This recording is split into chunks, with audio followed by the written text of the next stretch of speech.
دیدی فیلترهای هوت چقدر سخت تمیز میشن؟ بیا یه طرفم بهت یاد بدم. حتی لازم نیست اسکاچ بکشید تا اینجوری سفید برف بشه. 1 استکان پودر صابون، 1 استکان مایع ظرفشویی و 1 استکان ریکا. آبی که جوش اومد فیلتر رو میذاریم داخلش و اون مواد رو بهش اضافه میکنیم، هم میزنیم 10 دقیقه که مون. ببین تفاوت خدایی. برعکسش میکنیم و اون سمت دیگهش رو میذاریم. این وسطش که آب نمیره با قاشق روش آب میپاشیم. فقط نگاه کن چه راحت پاک میشه. در آخرم فقط کافیه 1 آب خالی بکشید. تموم.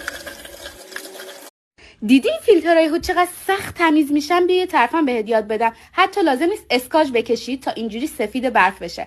1 استکان پودر صابون، 1 استکان مایع ظرفشویی و 1 استکان ریکا. آبی که جوش اومد فیلتر رو میذاریم داخلش و اون مواد رو بهش اضافه میکنیم، هم میزنیم 10 دقیقه که مون. ببین تفاوت خدایی.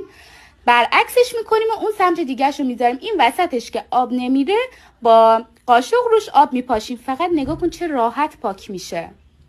در آخرم فقط کافیه 1 آب خالی بکشید. تموم.